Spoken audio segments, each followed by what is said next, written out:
ini saya dari mahasiswa kedokteran Unisula.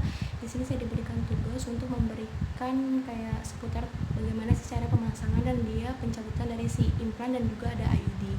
Yang pertama dari pemasangan implan terlebih dahulu. Yang pertama kita harus mempersiapkan dari pasiennya terlebih dahulu. Kita sudah inform konsen dan juga dia pasien sudah bersedia. Kita suruh si pasiennya untuk mencuci dari seluruh lengannya, dimana kalau implan pemakaiannya itu dia di sebelah tangan kirinya karena kan untuk mencegah dari aktivitas yang berlebihan. Nah selanjutnya itu setelah dia cuci tangan, selagi dia cuci tangan kita menggelarkan dari kain bersih di tempat tidur dan juga di penyangga dari tangannya nanti. Nah udah dari penyanggaan tangannya nanti kita beri tanda di mana dia sekitar 10 cm di atas fossa kubiti atau di atas lipatan siku ya. Nah setelah itu kita lakukan persiapan alat dan juga anestesi. Jangan lupa sterilitas tetap dijaga. Terus kita pastikan terlebih dahulu jumlah implan yang akan atau jumlah kapsul yang akan dimasukkan terlebih dahulu. Kita sudah fix, jumlahnya sudah fix, udah kayak gitu kita sudah selesai. Berarti kita lakukan cuci tangan bersih, lakukan cuci tangan steril, terus kita pakai handscoon steril. Jangan lupa dari cuci tangannya juga dengan menggunakan sabun. Terus kita pakai handscoon steril. Setelah kita pakai handscoon steril, kita lakukan disinfektan terlebih dahulu dari dalam keluar. Setelah kita lakukan disinfektan, kita kasih duk lubang, terus kita anestesi di mana yang lubangnya itu menghadap ke atas kan. Nah, di mana kita jarumkan di mana dia sesuai anestesinya, di mana kalau anestesinya kalau implannya itu dia 2 berarti anestesinya itu mengarah ke 2 kayak gitu. Nah, setiap anestesi itu dia 0,3 sampai 0,5 cc per lokasinya. Nah, dimana jangan lupa kalau mau dianestesiin diaspirasi terlebih dahulu. Nah, setelah anestesinya sudah berhasil, kita siapkan insisi. Jangan lupa pegang scalpelnya, dimana nanti dengan sudut 45 derajat kita buat insisi atau kayak kita membuat dengan horizontal itu kayak membuat dari lubang horizontal, dimana dia jangan kayak terlalu dalam, sekitar 2-4 cm jarak insisinya. Nah untuk lokasi yang insisinya itu di dermis saja ya, sekitar 2-4 cm. Nah kita masukin ujung trokarnya itu melalui yang lubang insisi yang kita buat, dengan dia tuh yang bagian tajamnya itu menghadap ke atas.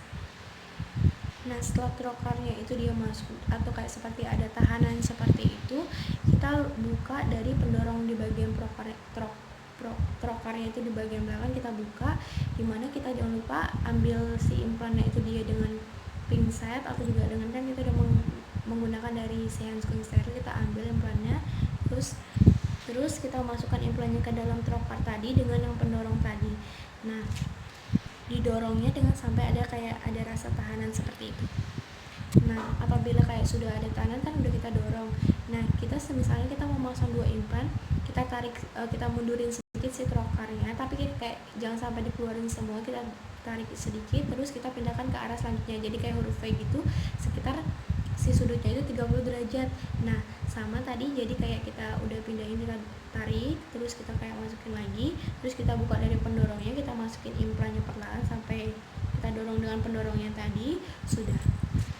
Nah semisalnya kapsul yang ingin kita masukkan itu dia sudah masuk semua, nanti jangan lupa dicabut si trokarnya itu, kita cabut perlahan, jangan lupa. Nah kita apabila trokarnya tadi udah kecabut, udah kita cabut pelan-pelan, kita jangan lupa kita tekan terlebih dahulu di bagian insisinya tadi, kita tekan terlebih dahulu supaya si implannya itu nggak keluar, dimana kita tekan dari 1 menit, sekitar 1-2 menit. Nah setelah kayak udah ditekan, nah itu tuh kita bersihin dengan kasa berantiseptik.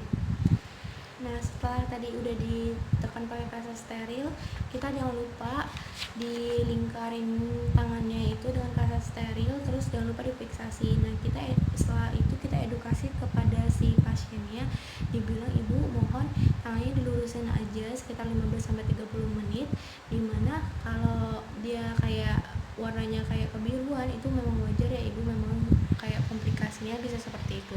Nah biasanya kalau dia terjadi abses, dia si implannya itu memang harus dibongkar lagi, jadi harus diambil lagi.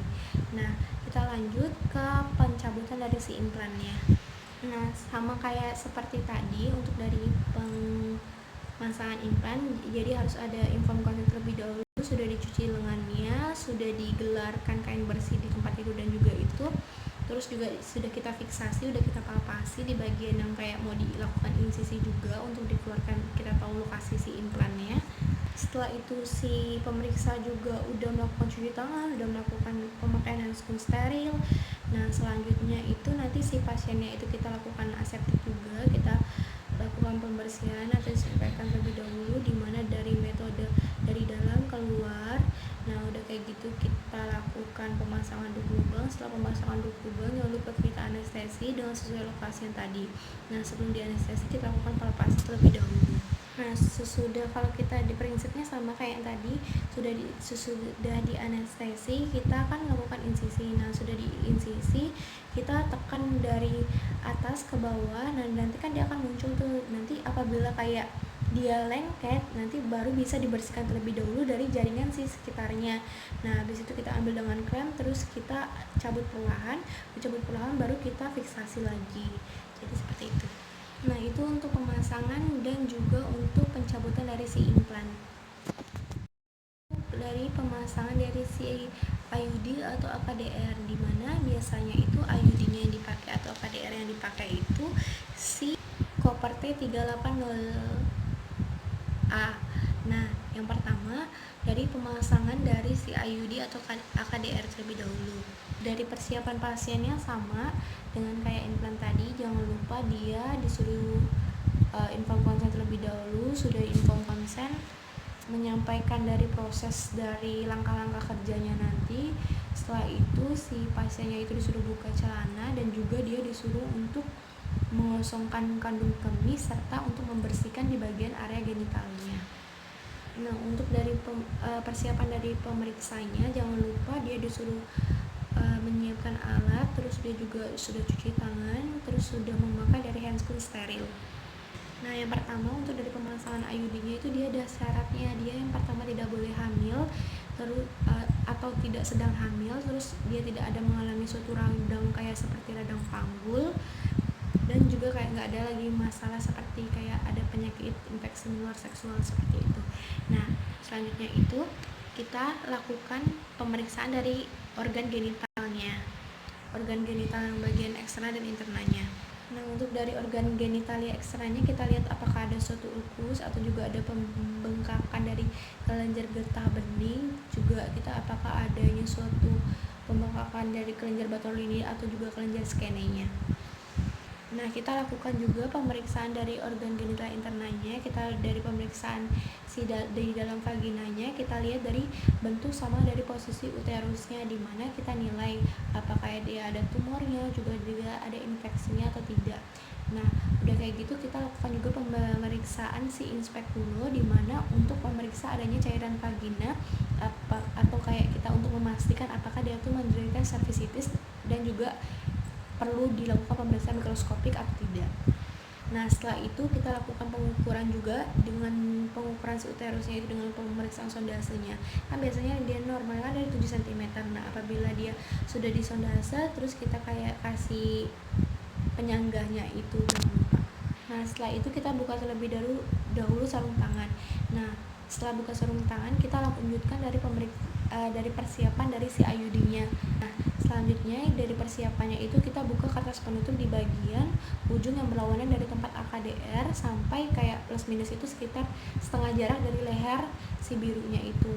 Nah udah kayak gitu dia nanti kita melipat kedua bagian kertas penutupnya, terus yang sudah terbuka di setiap sisinya.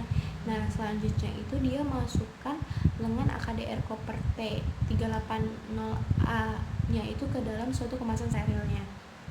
Nah setelah itu kita menyesuaikan dari si IUD-nya yang tadi, ukuran dari si panjang uterusnya tadi, misalnya panjang uterusnya 3 cm, berarti kita ukur dengan panjang si IUD-nya tadi. Nah udah kayak gitu sudah kita lakukan, udah si IUD-nya itu sudah siap, kita pakai kembali si sarung tangan sterilnya itu.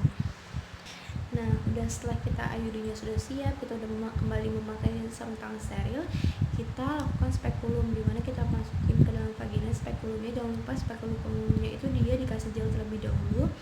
Nah udah kayak kita udah masukin dari spekulumnya itu, terus kita lakukan pembersihan terlebih dahulu di bagian dari si porsionya, terus kayak kita bersihin di dinding vaginanya juga, di serviks sama di vaginanya sudah dibersihin semuanya. Setelah itu kita jepit dengan tenakulum di arah jam 12, lalu sedikit ditarik ke atas. Nah udah kayak gitu kita masukin tabung inserter yang sudah berisi AKDR yang tadi kita siapin tadi ke dalam si kanalis cervicalisnya itu. Nah terus kita pertahankan si posisi leher si warna biru tadi itu supaya kayak ke arah si horizontalnya. Nah setelah itu kita dorong tabung inserter sampai ke leher birunya itu dia sedikit menyentuh ke serviksnya. Nah sesuai dari arah dan si posisi si kavum uteri tadi. Nah makanya kan tadi kita sebelum itu lakukan dari pemeriksaan bagian dalam vaginanya untuk dari tahu si uterusnya itu dia misalnya kayak anterfleksi atau retrofleksi. Nah setelah itu kita masukin sampai dia kayak ada merasa tahanan atau merasa sampai kayak udah masuk ke fulus uterinya. Nah setelah itu kita pegang tenakulum sama si pendorongnya itu dengan satu tangan. Nah tangan yang lainnya itu kita tarik si tabung inserternya itu sampai ke pangkalnya. Jadi kayak tangan sebelah kiri, misalnya tangan sebelah kiri itu kita pegang si tenakulum sama si pendorongnya, sedangkan tangan sebelah kanannya itu kita tarik si tabung inserternya sampai ke pangkal si pendorongnya itu. Nah kita terus keluarkan si pendorongnya itu dengan mempertahankan si tabung inserternya itu. Nah terus kita dorong kembali si tabung inserternya itu sampai ada suatu kayak merasa suatu tahanan seperti itu. Dan nanti kita keluarkan sebagian tabung inserternya dari kanalis cervicalis. Terus kita kayak potong benang sekitar itu dia 3 sampai 4 cm dari si lubang si kanalis cervicalisnya itu. Jadi jangan terlalu pendek potongnya. Jadi kayak itu untuk memudahkan kayak kita untuk pencabutannya. Nah udah kayak gitu udah kita potong tadi si benangnya, terus kita lepas dari tenakulumnya. Kita lihat nih kan tadi tenakulumnya itu kan tajam, kita lihat dari pendarahannya apakah ada pendarahan atau enggak. Jika ada pendarahan kita ada terlebih dahulu. Nah jika tidak ada pendarahan berarti semua udah aman, kita lepas dari spekulumnya. Nah terus kita edukasi ke pasien, kan itu kan dia soalnya udah pasca tindakan dimana kita memberikan si pasiennya itu untuk mencegah dari infeksi. Kita berikan si antibiotik, dimana kita berikan antibiotik untuk mencegah infeksinya, sama dia juga untuk memberikan juga si pereda nyerinya, takutnya dia kan si pasiennya merasa nyeri. Nah si biasanya diberikan untuk anti nyerinya itu si asam mefenamat. Nah setelah itu kita baru memberikan suatu konseling dan instruksi dari pasca insersi itu tuh kita dengan kayak memberitahu dari cara pemeriksaan mandiri dari si AKDR-nya itu. Nah soalnya kan takutnya AKDR-nya itu kadang tuh bisa lepas saat kayak nggak kerasa kita pipis terus dia lepas. Nah udah kayak gitu itu kita lakukan pemeriksaan itu kita lihat kayak observasi 15 menit untuk melihat dari efek sampingnya apakah ada efek samping seperti itu. Nah kita lanjut sudah pemasangan dari AKDR-nya, kita lanjut ke pencabutan dari AKDR-nya. Nah selanjutnya pencabutan dari AKDR-nya kita sama dengan tadi, dimana kita sudah inform konsen terlebih dahulu sama si pasiennya. Kita sudah menyuruh si pasiennya udah membersihkan dari organ genitalia eksternal maupun internalnya. Udah kayak gitu sudah mengosongkan dari kandung kemihnya. Terus kita suruh si pasien itu dia tidur di bed dengan keadaan litotomi. Tadi pemasangan juga dari keadaan litotomi juga. Nah si petugas juga udah siap, udah selesai cuci tangan, udah alatnya sudah siap, lampu sorotnya sudah siap, semua alat siap. Berarti kita tinggal melakukan dari pelepasan dari si IUD-nya itu. Nah sebelum itu kita selalu memberikan kayak kasih tahu terlebih dahulu prosedur dari kayak pencabutannya itu seperti apa. Nah udah kayak gitu kita masukin juga dari spekulumnya, jangan lupa spekulumnya dikasih gel, kita masukin spekulumnya. Nah kita lihat dari benang IUD-nya tadi. Nah kita lihat si benang IUD-nya apakah ada atau tidak. Selain dari benang IUD yang kita lihat, kita juga melihat dari serviksnya. Nah tadi apabila si benang IUD-nya itu dia tidak ada, maka kita rujuk ke spesialis obgyn. Nah tapi sedangkan dari kalau misalnya ternyata benang IUD-nya aman-aman aja, nah kita lakukan dari pembersihan lagi.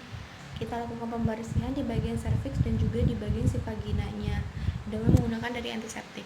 Nah terus udah kayak gitu, udah kita bersihin, kita jepit si benang yang menjulur tadi, kita jepit di dekat yang serviksnya, kita jepit dengan menggunakan klem lurus ataupun klem begok juga boleh. Kita terus udah kayak kita jepit. Nah udah kita jepit tadi, kita tarik pelan-pelan. Dimana kita tarik pelan-pelan, kita sesuaikan lagi. Nah kita tarik pelan-pelan kan udah itu udah kecabut nih. Nah kita tanya lagi si pasiennya itu tadi, dia kesepakatannya itu dia mau dipasang yang baru atau memang mau dilepas keseluruhannya. Nah apabila misalnya si pasien mau dipasang yang baru, berarti kan dia prosedurnya sama kayak yang dilakukan pemasangan IUD yang tadi sudah dijelaskan. Nah tapi jika dia jika dia kayak udah mau copot aja, berarti ya udah selesai tindakannya, tinggal kita cabut spekulum, terus kita bersihin, dan dia si pasien disuruh menggunakan celana kembali. Terus sudah kita mengedukasi pasien. Apabila juga mau pemasangan, silakan bertanya kembali, atau kayak kita memberikan konseling tentang kontrasepsi lagi. Nah setelah itu baru kita mengucapkan hamdalah. Ada pertanyaan? Tidak ada, ucapkan terima kasih. Nah sekian video dari saya, Devika Aprilianti. Kurang mungkin saya sedikit belum hafal. Terima kasih. Wassalamualaikum warahmatullahi wabarakatuh.